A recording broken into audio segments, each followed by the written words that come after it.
నమస్తే welcome to our channel. Telangana ఎన్నికల్లో కాంగ్రెస్ ఇచ్చిన హామీలను ఒక్కొక్కటిగా అమలు చేసే దిశగా కాంగ్రెస్ ప్రభుత్వం అడుగులు వేస్తున్న విషయం తెలిసిందే. ఇక మహిళలకు సంబంధించి నెలకు 2500 రూపాయల పంపిణీకి కూడా రంగం సిద్ధమైనట్లు మంత్రులు సీతక్క, పొన్నం ప్రభాకర్లు కూడా ఒక కీలక ప్రకటన విడుదల చేశారు.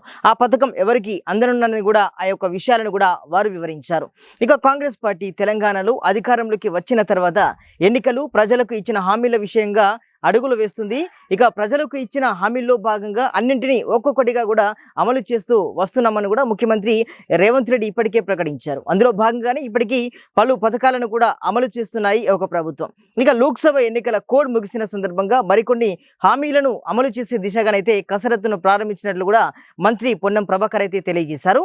ఇక తెల్ల రేషన్ కార్డు ఉన్న ప్రతి మహిళకు కూడా 2500 రూపాయలను తమ ప్రభుత్వం అందించనున్నట్లు కూడా వారు వెల్లడించారు. అయితే ఈ పథకం అందించే విషయంలో కూడా అత్యంత జాగ్రత్తగా కూడా వ్యవహరిస్తున్నామని కూడా పొన్నం చెప్పుకొచ్చారు.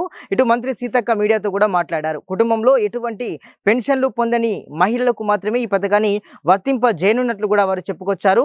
మహిళా సాధికారతకు సంబంధించి ఇనమడింపజేసేందుకు కూడా అటు ఉచిత బస్సు ప్రయాణం, అదేవిధంగా ఇటు నెల నెల 2500 రూపాయల పథకం చక్కటి దోహదం చేస్తాయని కూడా వారు చెప్పుకొచ్చారు.